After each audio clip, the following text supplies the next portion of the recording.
muchísimas gracias a ustedes por la invitación para hablar un poquito de esta patología catalogada como una enfermedad huérfana.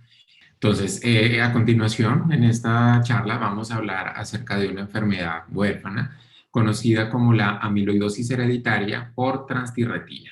Vamos a hablar un poco del panorama de esta enfermedad en Colombia y vamos a lo largo de la charla enfatizar por qué se conoce como la enfermedad de las mil caras. Empiezo con esta frase que me gusta mucho, que es de un famoso genetista que se llama Francis Collins, que dice que la genética obedece la primera ley de la tecnología. Siempre se sobreestima el impacto a corto plazo, pero se subestima sus efectos a largo plazo. ¿Por qué me gusta mucho esta frase? Porque para esta enfermedad en particular, como vamos a ver más adelante, los avances en la genética nos han permitido ofrecerle a los pacientes unas nuevas alternativas de tratamiento que han modificado la historia natural de esta enfermedad y que han mejorado la calidad de vida de estos pacientes. Esta es mi declaración de conflictos de interés. Percibo honorarios por parte de PTC por la realización de esta charla. Y a lo largo de hoy vamos a empezar un poco con dos casos clínicos bastante interesantes de esta patología en pacientes de mi consulta. Vamos a hablar un poco de qué es la amiloidosis hereditaria por transtirretina. Vamos a hablar sobre los síntomas y signos de la enfermedad, por qué se manifiesta esta enfermedad y vamos a finalmente esbozar un poco las nuevas terapias que tenemos disponibles para el tratamiento de los pacientes con esta patología. Bueno, entonces, como la mejor manera de conocer una enfermedad es principalmente viendo a los pacientes en el ámbito médico, pues voy a empezar con dos casos clínicos de dos pacientes afectados con esta patología. Este primer caso clínico es de un paciente que vi en mi consulta en el Hospital San Ignacio. Es actualmente un paciente que tiene 67 años de edad, natural y procedente de Bogotá, ambos padres ya fallecidos, la madre natural de Cali y el padre natural de Alemania, no consanguíneos. Es un paciente al cual cardiología le solicita una valoración por genética por un cuadro de una cardiomiopatía restrictiva, es decir, una enfermedad donde el corazón estaba aumentado de tamaño y estaba con una funcionalidad disminuida. Este era un paciente que ya tenía otras patologías adicionales o previas. Era un paciente que había presentado ya un infarto de larga data, que había requerido pues manejo por obstrucción de las arterias coronarias. Un paciente fumador y tenía una enfermedad pulmonar obstructiva crónica. Y estaba siendo visto por su cardiólogo por un cuadro de 6 meses de pérdida de peso, de mucha fatiga, de mucha falta de energía, rápida fatigabilidad y una pérdida de peso de 10 kilos. Y el paciente refería un dolor intenso en sus manos con una disminución de la sensibilidad al calor y al frío. Y estaba en seguimiento ambulatorio por cardiología. En su última consulta, pues el cardiólogo nota que este paciente presenta un rápido deterioro de su estado funcional y de su funcionalidad cardíaca y decide hospitalizarlo para hacer estudios de diagnóstico mucho más profundo. Se le realiza una resonancia magnética cardíaca donde encuentran que tiene una cardiomiopatía secundaria o una posible infiltración miocárdica. Esto en español quiere decir que el paciente tenía el corazón grande por la acumulación de una sustancia dentro de las paredes de su corazón. Este paciente es hospitalizado para poder realizar los estudios y ante el hallazgo de que algo se estaba acumulando en su corazón, se le decide hacer una biopsia endocárdica, es decir, sacan un poquito de tejido de su corazón a través de una biopsia.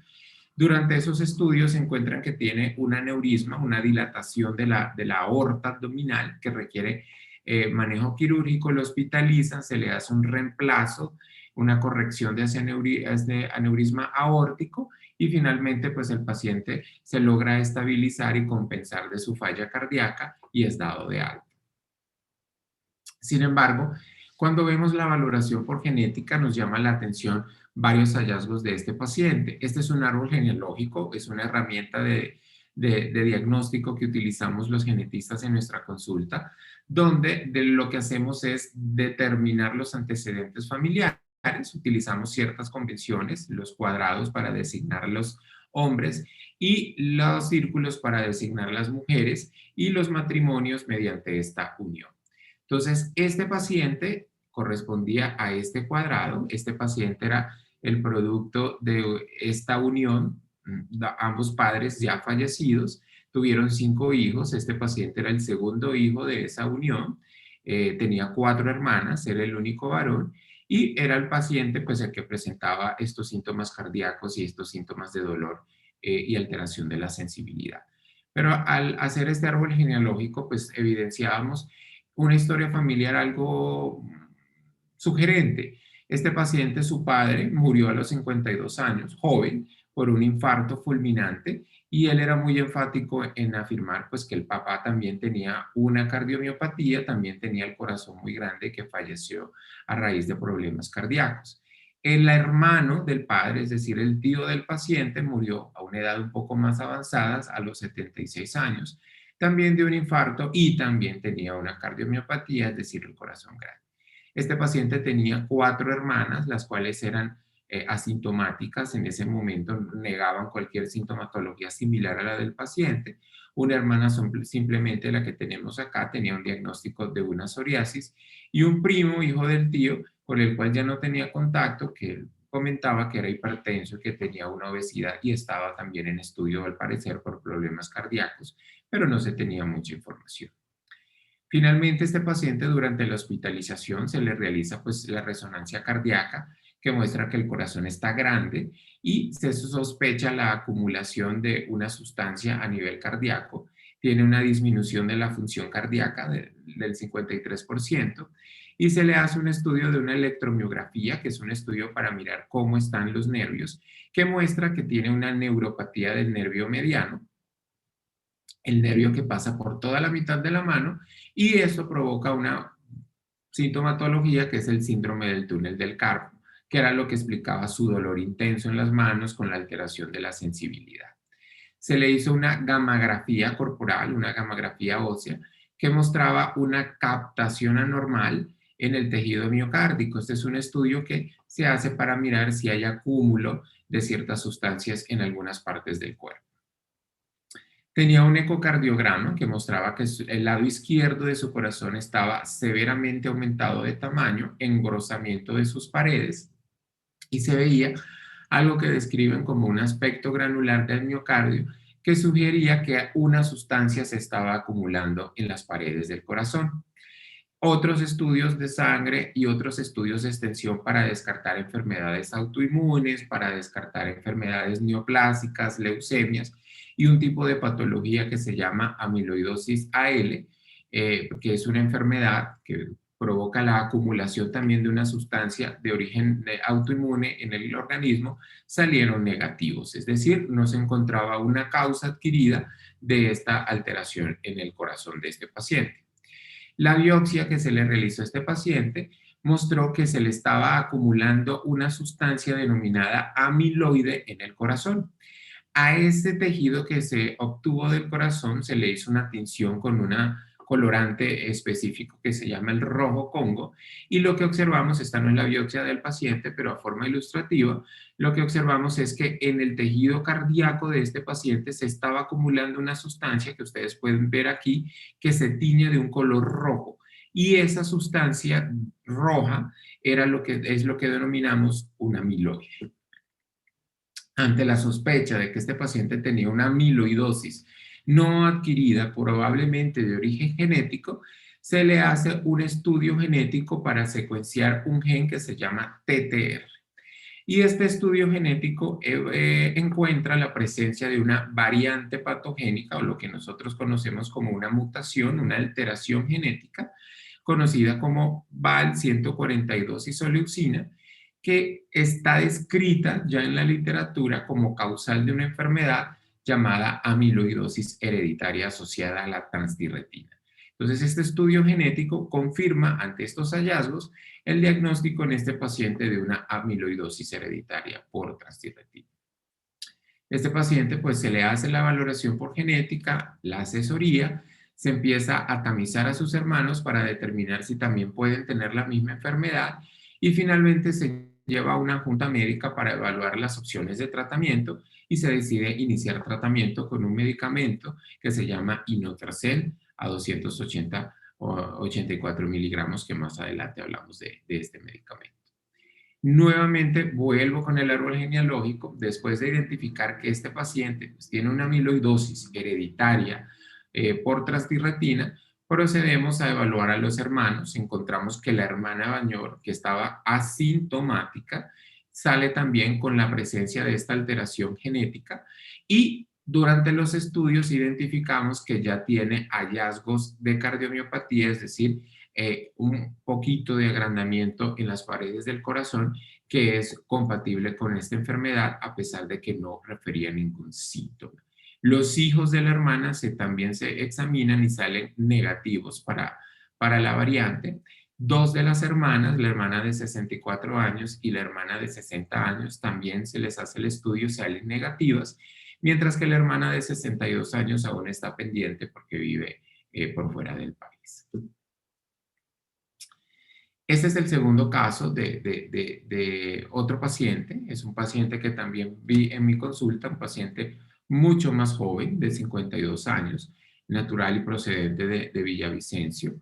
La madre, natural de Arauca, y el padre de Villavicencio, ambos también fallecidos y no consanguíneos. Este es un paciente que llega ya por una historia familiar de amiloidosis en su familia y llega pues sospechando que tiene la misma patología. Es un paciente con un cuadro clínico, como vamos a ver, un poco diferente al del otro paciente.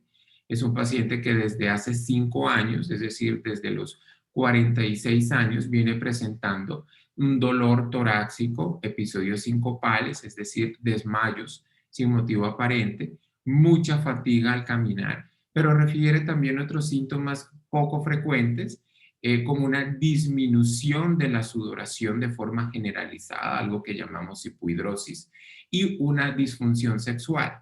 También un síndrome del túnel del carpo, es decir, un dolor intenso con calambres y disminución de la sensibilidad y la fuerza en ambas manos. Y lo que refiere es que hace aproximadamente 2 años consulta por esta sintomatología y por los desmayos, le hacen unos estudios por parte de cardiología y se encuentra que tiene un bloqueo de segundo grado, es decir, una alteración en el ritmo cardíaco que lleva a que sus latidos sean muy lentos con un alto riesgo de presentar una arritmia mortal.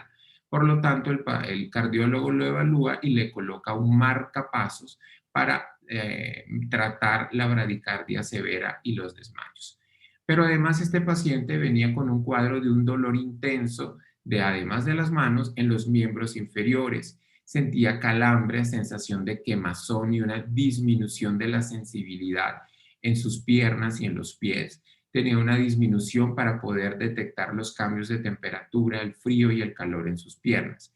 Y llamaba mucho la atención una pérdida exagerada de peso de aproximadamente 30 kilos en los 2 últimos años por una disminución del apetito y un cuadro de diarrea que se alternaba con estreñimiento. De hecho, en la consulta el paciente tenía muy bajo peso, ya con un peso en el rango de desnutrición por esta pérdida tan marcada de peso. Al examen físico, como vemos, un paciente con una talla de 1,71 y un peso bajo para esa estatura de 53 kilos. Y no, me llamaba la atención que sus extremidades, tanto sus brazos como sus piernas, estaban con muy poca masa muscular, las piernas muy delgadas, algo que en medicina llamamos el signo de las piernas en cigüeña, que mostraba una atrofia de los músculos en las piernas y la alteración en la sensibilidad. Cuando hicimos la valoración al examen físico de este paciente, veíamos que no era capaz de percibir el frío ni el calor desde el muslo hasta los pies, tenía una alteración de la sensibilidad. Cuando evaluábamos la sensación de dolor, tenía una disminución de la sensación del dolor, algo que nosotros llamamos una hipoestesia, en las manos hasta el nivel de las muñecas, del tercio medio del antebrazo, y en casi la totalidad de los miembros inferiores no sentía dolor, tenía anestesia en los miembros inferiores. Cuando mirábamos sus reflejos, había una disminución, una ausencia completa de sus reflejos en los miembros inferiores, y en los miembros superiores había una disminución de sus reflejos. Cuando hicimos el árbol genealógico de este paciente, pues era aún más llamativo que el del otro paciente. Este es el paciente. Este paciente tenía una hermana mayor que había fallecido a los 54 años, la cual se había diagnosticado como una amiloidosis AL o una amiloidosis autoinmune. Esta hermana empezó con una falla renal y en el momento de su fallecimiento estaba en diálisis. Pero él era muy enfático en afirmar que la hermana también presentaba los desmayos, tenía el ritmo cardíaco muy lento y le habían puesto también un marcapaso. Finalmente, también refería un dolor en las manos y en los pies, tenía disminución de la sensibilidad para la temperatura y falleció, según lo que él describe, por un derrame cerebral a los 54 años.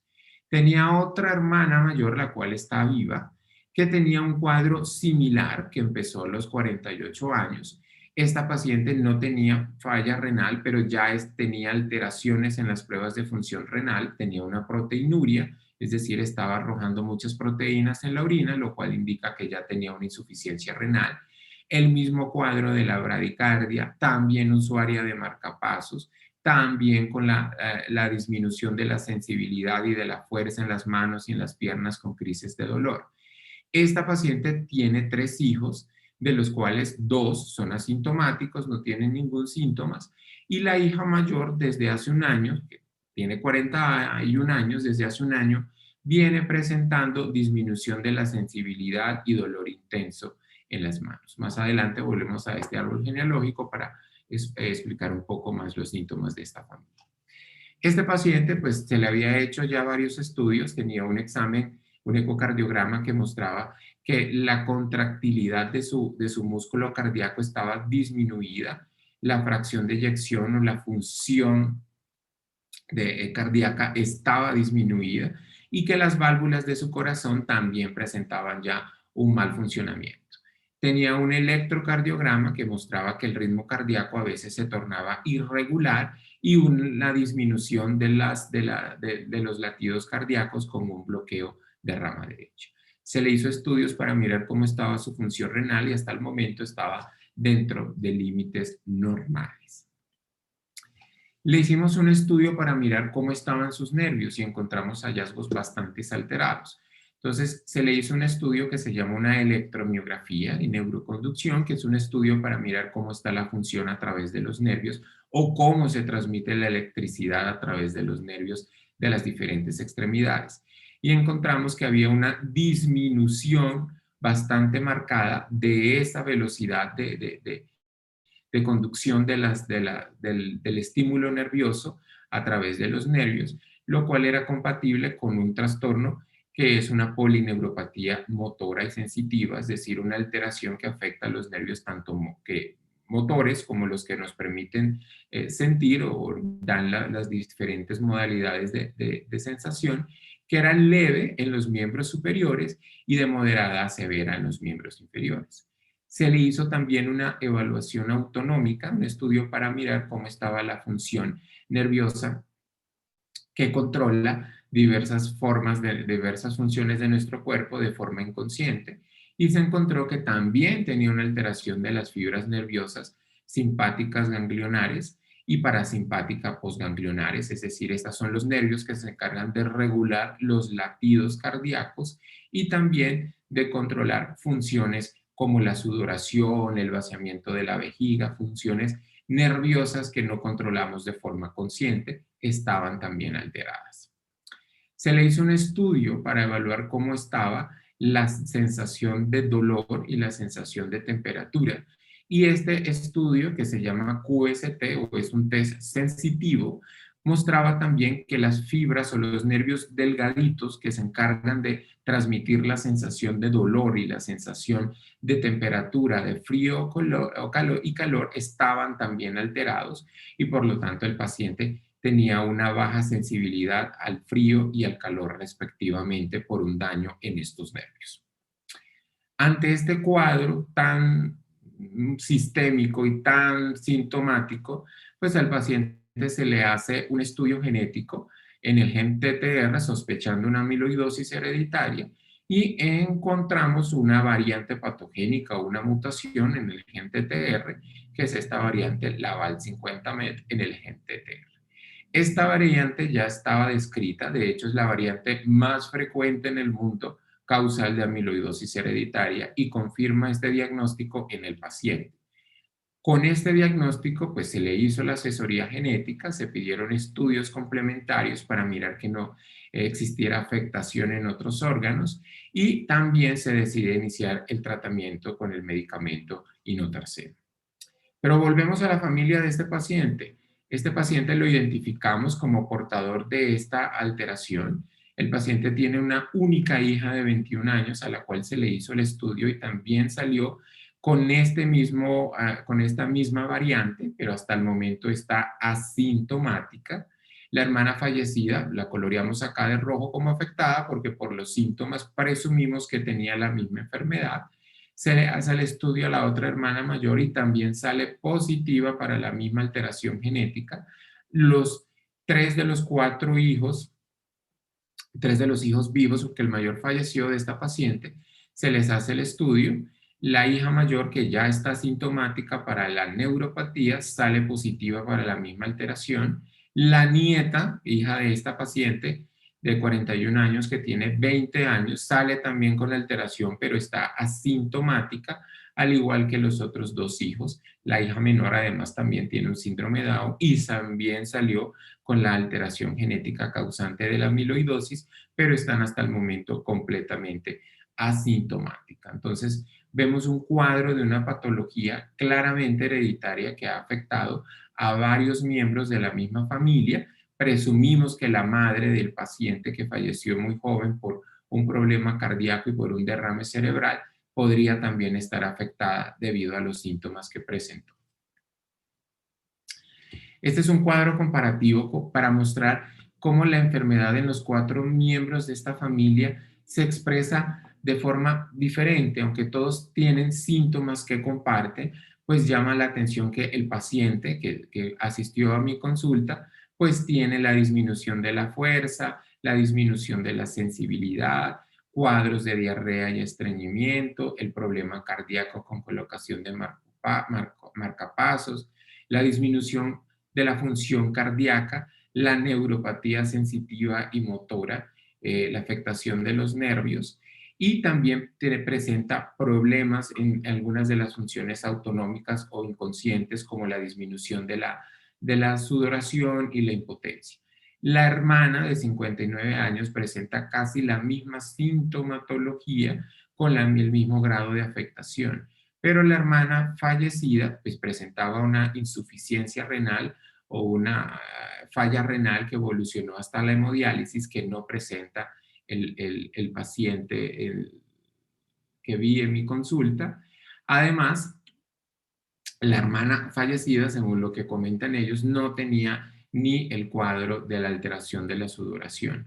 Y finalmente la sobrina, hija de la hermana de 59 años, que está presentando actualmente alteración sensitiva en sus nervios, presenta también el cuadro de diarreas intermitentes, pero aún no tiene afectación renal ni disminución de la fuerza. Entonces vemos una patología que está expresada en una familia en distintos grados de severidad y en algunos en un inicio muchísimo más temprano, a pesar de que todos tienen la misma alteración genética. Entonces vemos cómo es una patología que tiene unos síntomas y signos y síntomas, perdón, que se pueden expresar de distinta severidad aún en la misma familia.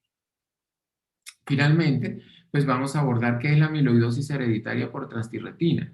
Es una enfermedad hereditaria que tiene un patrón de herencia autosómico dominante, que más adelante vamos a mirar en qué consiste.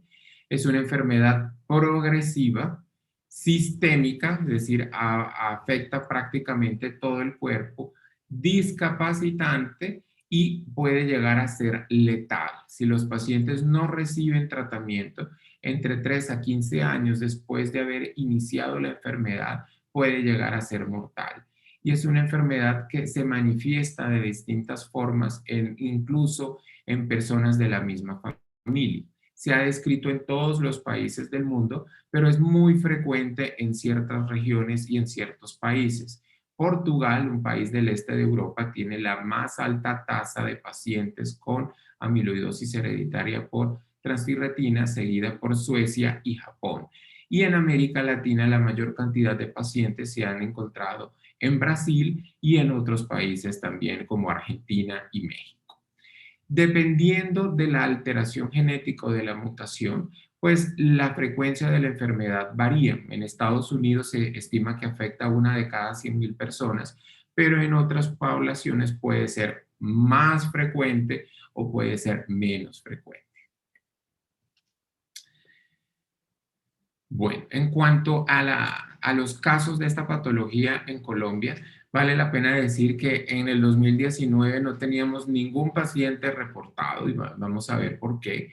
Y actualmente en el año, a finales del 2021, teníamos 50 pacientes reportados con la enfermedad. Y no es que estos pacientes no existieran o aparecieran de la nada, sino que como es una enfermedad que semeja los síntomas y los signos de muchas otras enfermedades, muchas veces puede pasar desapercibida para el médico y puede ser subdiagnosticada porque no se reconocen sus hallazgos y sus manifestaciones. Actualmente, de los 50 pacientes que hemos diagnosticado en Colombia, la gran mayoría, el 90%, tiene esta alteración genética o esta mutación, la valina 142 isoleucina, y el otro 10% tiene esta otra mutación, la valina 50 metionina. La mayoría de los 50 pacientes se han diagnosticado en la costa Caribe, en la región andina y otros casos en la región pacífica. Lo que hemos encontrado es que estos pacientes tienen distintas manifestaciones de la patología. Algunos tienen síntomas muchísimo más nerviosos, es decir, afectación de los nervios, y otros tienen síntomas más cardíacos, y algunos incluso tienen ambos síntomas o una mezcla de ambos. Como les comentaba, es una enfermedad que afecta prácticamente todo el cuerpo. Muchas veces el diagnóstico es tardío a pesar de que los síntomas empiezan a una edad, entre comillas, temprana. Es una enfermedad que afecta exclusivamente a los adultos por encima de los 30 años. Y la expectativa de vida puede verse reducida una vez que inicien los síntomas. Entre 3 a 15 años puede llegar a ser mortal por la progresión de los mismos.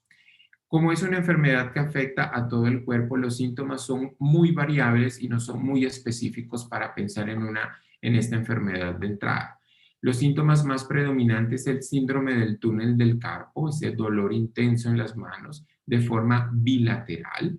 Es uno de los síntomas cardinales de los que primero aparecen en algunos de los pacientes, seguido por síntomas autonómicos como los desmayos, la baja de la atención al ponerse de pie, la retención urinaria o dificultades para evacuar la orina, la impotencia en el caso de los hombres, las alteraciones del sudor, los pacientes o sudan mucho o no sudan nada cuando sube la temperatura.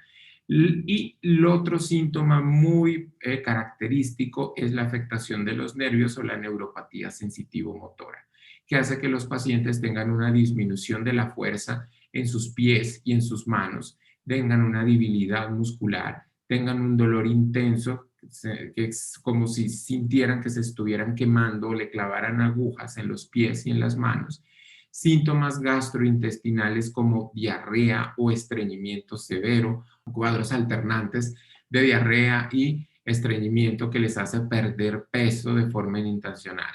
También los síntomas cardíacos como las arritmias, principalmente el agrandamiento del corazón o la cardiomiopatía y alteraciones de las válvulas cardíacas. Y los pacientes también pueden presentar problemas renales, proteinuria y una falla renal que puede llegar incluso hasta la hemodiálisis o al trasplante renal.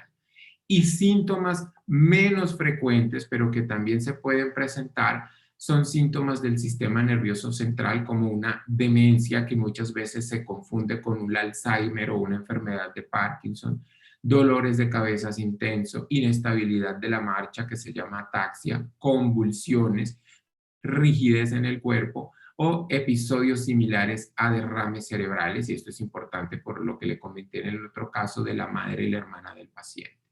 Síntomas a nivel del ojo, pueden tener glaucoma, que es un aumento de la presión del ojo. El ojo se puede poner blanquecino o opaco. Pueden tener también alteraciones en la conjuntiva o la parte blanca del ojo y anormalidades en la retina cuando se les examina y problemas visuales. Principalmente los síntomas más prominentes de esta patología son los síntomas a nivel de los nervios y a nivel cardíaco. Entonces, todos los pacientes con amiloidosis presentan en mayor o menor grado una neuropatía, es decir, una afectación de los nervios, y se afectan los nervios que son gruesos, que nos permiten el movimiento, los nervios delgados que nos permiten tener las sensaciones de frío, calor y tacto. Y esto es lo que se denomina una neuropatía sensitivo-motora, y también los nervios que controlan funciones inconscientes como la sudoración y la evacuación de la orina.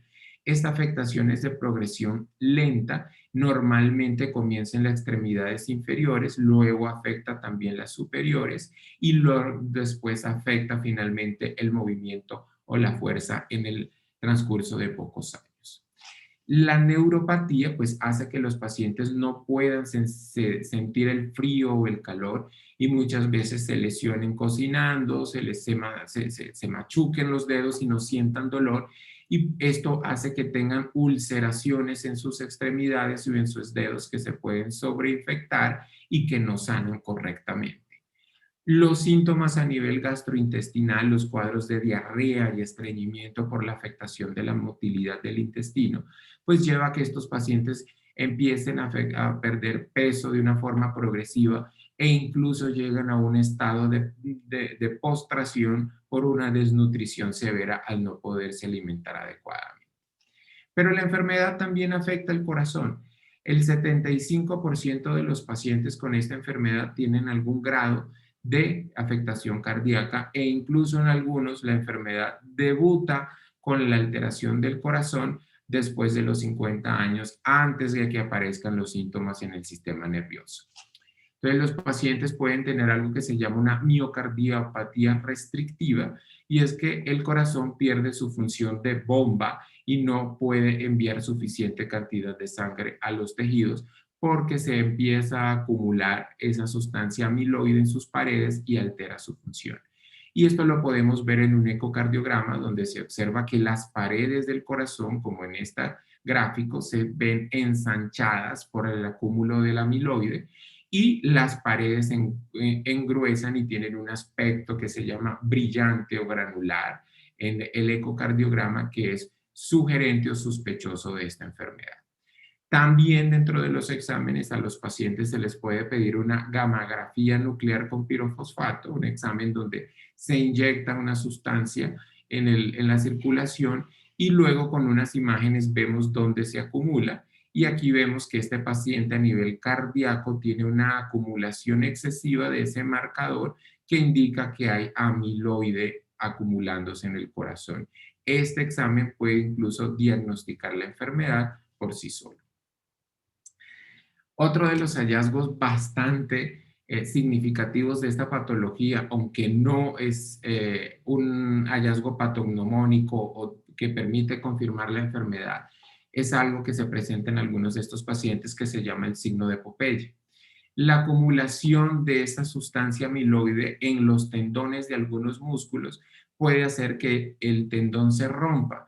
Este músculo es el bíceps braquial que tenemos todo en nuestro brazo, y en algunos de estos pacientes ese tendón se rompe al debilitarse de forma espontánea, sin trauma, sin golpe, y aparece un bulto en el brazo, como si estuviera uno cargando peso, que era lo que le pasaba a Popeye cuando comía sus famosas espinacas, y por eso lo llamamos el signo de Popeye, por la ruptura del tendón del músculo bíceps.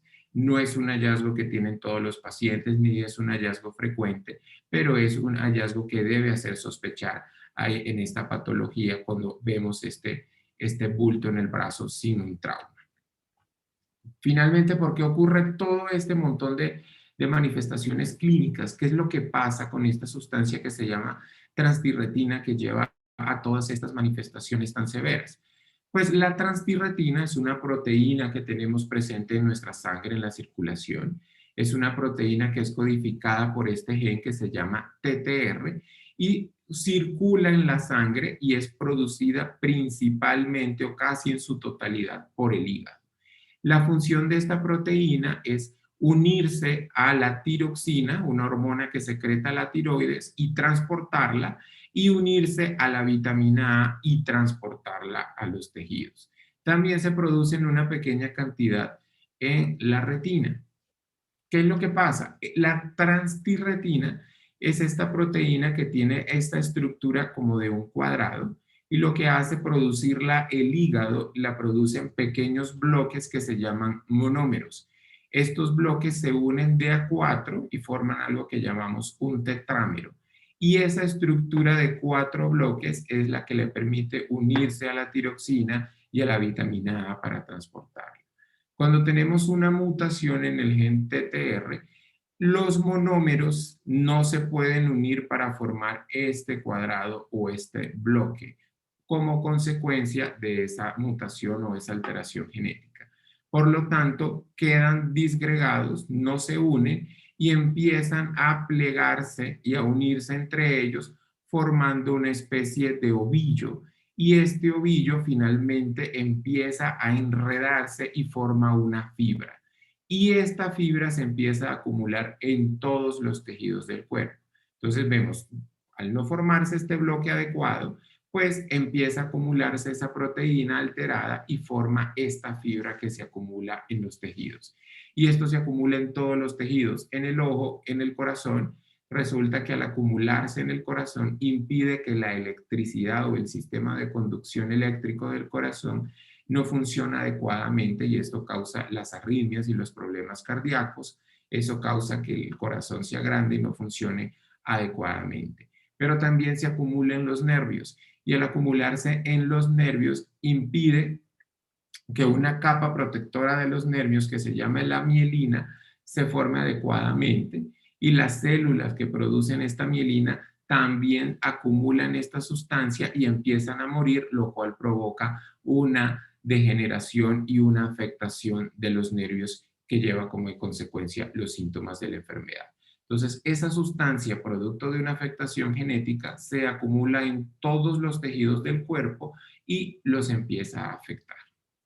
Como vemos, se acumula en el ojo, en el corazón, en el riñón y causa problemas renales. Se puede acumular en la columna vertebral y hacer que los nervios que salen de la columna vertebral empiecen a ser comprimidos y el paciente presente disminución de la fuerza en las piernas y alteración de la sensibilidad.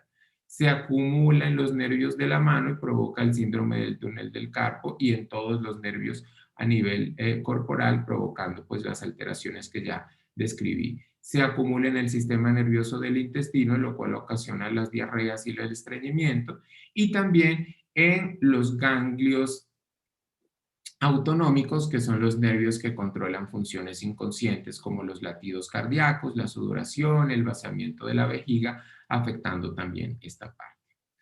¿Qué pasa?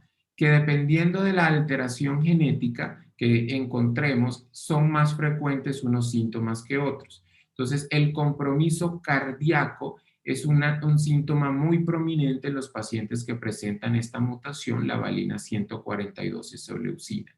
Mientras que el compromiso nervioso puede estar presente en mayor o menor medida en el resto de las alteraciones genéticas o mutaciones que causan esta enfermedad. El compromiso a nivel del sistema nervioso central se presenta más a algunas alteraciones que provocan un daño más severo en esa proteína. Entonces tenemos que, dependiendo de la alteración genética, unos síntomas son más prominentes que otros. Pacientes que tienen la mutación como la del paciente, la valina 30, la VAL30MET, perdón, pueden presentar un inicio temprano de los síntomas nerviosos alrededor de los 30, 40 años, o pueden empezar de forma tardía con síntomas más cardíacos, o pueden tener una mezcla de tanto síntomas cardíacos como del sistema nervioso. y hay variantes que se caracterizan por presentar más síntomas de un órgano que de otro. Por lo tanto, siempre es importante hacerle a los pacientes el estudio genético. Como les mencionaba, hay diferentes mutaciones causantes de la enfermedad y algunos presentan síntomas de todos los órganos y otros presentan síntomas más hacia el lado cardíaco y otras presentan más síntomas hacia el lado nervioso, sin que esto no quiere decir que presenten hallazgos en otros órganos como los mencionados. Finalmente, el diagnóstico, ¿cómo se hace? Pues con estos síntomas que no son tan específicos, pero sí muy dicientes, el compromiso neuropático que se puede evaluar con un estudio que se llama una electromiografía. Muchas veces la electromiografía es normal y esto no quiere decir que no haya una amiloidosis porque el daño puede estar en las fibras muy pequeñas que causan el dolor y que este examen no detecta. El agrandamiento del corazón sin una causa inexplicable, la historia familiar de síntomas parecidos. A algunos pacientes tienen que hacerle biopsia, como el primer paciente, para demostrar que esta sustancia se está acumulando con el rojo Congo. Y finalmente el estudio genético que nos ayuda a confirmar la enfermedad. ¿Qué debe hacer sospechar una amiloidosis? Como pueden ver ustedes, es una enfermedad que tiene unos hallazgos muy inespecíficos y es que se puede confundir con muchas otras cosas. Por eso la llamamos la enfermedad de las mil caras. Pero nosotros como médicos, ¿qué nos debe hacer sospechar esta posible enfermedad? O lo que nosotros llamamos banderas rojas o signos de alarmas para sospechar esta enfermedad. Un paciente con síndrome del túnel del carpo bilateral severo, rápidamente progresivo, es una bandera roja. Un paciente con una estenosis espinal, es decir, un compromiso de los nervios de la columna y que no tiene problemas vertebrales, ni discos luxados, ni desgaste de la columna y que está presentando disminución de la fuerza y de la sensibilidad en sus piernas. Paciente con manifestaciones cardíacas, un electrocardiograma normal que muestra una arritmia o un electrocardiograma con bajo voltaje, que es muy característico de la amiloidosis, porque el amiloide no deja transmitir bien la electricidad y hace que el examen salga muy alterado con un bajo voltaje. El agrandamiento del lado izquierdo del corazón, los desmayos en los pacientes por la disminución de la tensión, intolerancia a ciertos medicamentos que se utilizan para falla cardíaca que estos pacientes no toleran, los cuadros de diarrea alternantes con estreñimiento y la pérdida de peso involuntaria, eso no es normal. Y finalmente la neuropatía sin causa explicada nos hacen sospechar que hay una enfermedad que está afectando todo el organismo y que puede ser una amiloidosis hereditaria por trastirretina. Finalmente, esta es una enfermedad genética. ¿Qué quiere decir eso? Que se hereda. Entonces, cada persona afectada con amiloidosis hereditaria por trastirretina tiene el 50% de probabilidad de heredar la mutación a sus hijos y que ellos también presenten la enfermedad. Pero resulta y pasa que, para enredar más el caso, la penetrancia no es del 100%. ¿Qué quiere decir eso? Que si yo heredo la alteración genética que causa la enfermedad, no necesariamente voy a desarrollarla. Entonces, la penetrancia varía dependiendo de la alteración genética y varía de la población. En algunos países o en algunas regiones, las personas que heredan la alteración causante de la enfermedad tienen una probabilidad del 80% de desarrollar la patología cuando tengan 50 años, mientras que en otros países o personas con una mutación diferente, la probabilidad de que tengan la enfermedad a los 50 años es tan baja como del 14%. Entonces es una enfermedad cuya penetrancia varía mucho dependiendo de la mutación y del país o del grupo étnico, y eso es importante al tener en cuenta cuando asesoramos a la familia de un paciente afectado. Una vez se identifica un paciente con la patología, es necesario evaluar a todo su grupo familiar para mirar quiénes tienen la alteración e iniciar seguimiento y diagnóstico y tratamiento precoces en caso de que inicien los síntomas. Un porcentaje importante de los pacientes tienen mutaciones que no son heredadas e iniciaron con ellos, que es lo que denominamos los casos de novo. Y tiene algo muy particular esta enfermedad, es que en algunas países o en algunas regiones hay anticipación. ¿Qué quiere decir eso? Que los hijos de los pacientes pueden desarrollar la enfermedad a edades más tempranas, incluso alrededor de los 30 años o antes de los 30 años. Y esto es lo que se llama anticipación y se ha descrito principalmente en los hijos varones de madres afectadas que presentan la enfermedad a edad más temprana y con síntomas mucho más severos. Finalmente, el estudio genético, que consiste en la secuenciación del gen TTR, que es el que produce esta proteína que se llama transtirretina, detecta aproximadamente el 99% de los casos, por lo cual es importante que todos los pacientes puedan acceder a estudio genético. Para terminar, pues comentarles que tenemos tratamientos y fármacos de los primeros en su clase aprobados para el tratamiento de los síntomas de esta enfermedad. Antes no había no había fármacos para tratar la enfermedad y lo único que se podía hacer era un trasplante de hígado. Recordemos que la transtirretina es producida por el hígado y si la cambiamos el hígado por uno nuevo, pues quitamos la proteína que está alterada y que se está acumulando. Pero el trasplante de hígado fue por muchos años la opción de tratamiento y aunque tenía la progresión del daño neurosensitivo o neurosensorial y mejoraba la supervivencia, a muchos pacientes no les provocaba ningún tipo de cambio en la patología cardíaca ni en la progresión de la enfermedad cardíaca y no le servía a todas las mutaciones, le servía a unos pacientes con unas mutaciones específicas y a otros no les funcionaba igual.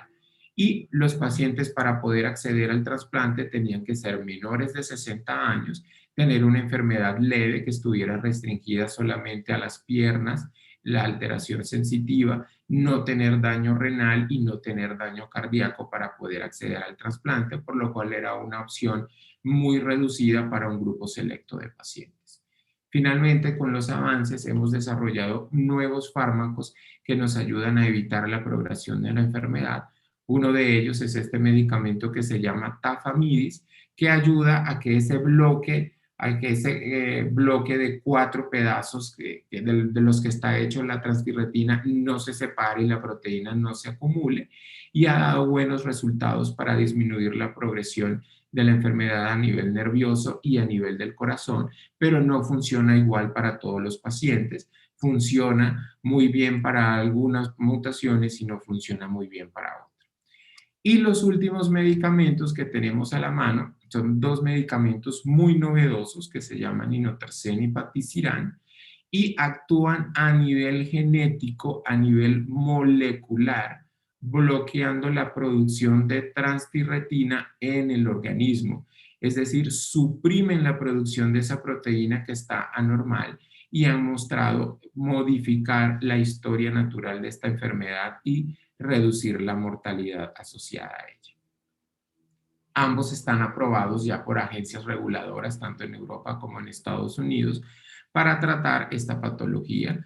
El inotersen, para no complicarlos mucho, lo que hace es bloquear el RNA mensajero o el molde que utiliza la célula para fabricar la transtirretina. Entonces, bloquea ese molde que el cuerpo utiliza para fabricar la proteína y hace que ese molde se destruya y por lo tanto no se puede fabricar transtirretina y se deja de acumular.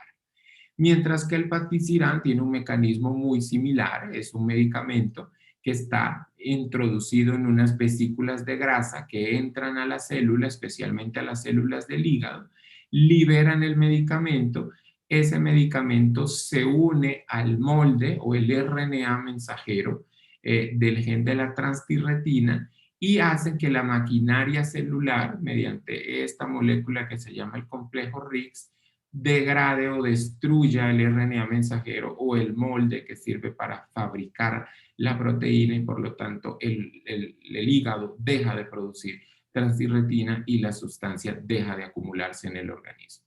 Pero tenemos otros medicamentos diferentes. Ya tenemos medicamentos de segunda generación con estos mecanismos de acción similares y que tienen menos efectos adversos e incluso tenemos ya medicamentos que se pueden utilizar para que el amiloide o la proteína ya acumulada se empiece a destruir y no empiece a dañar a los órganos, y que también están en estudios para poder mejorar un poco la evolución de la enfermedad. Finalmente, pues esto era todo lo que le tenía que contar acerca de esta patología, y pues quedo atentos a sus preguntas e inquietudes.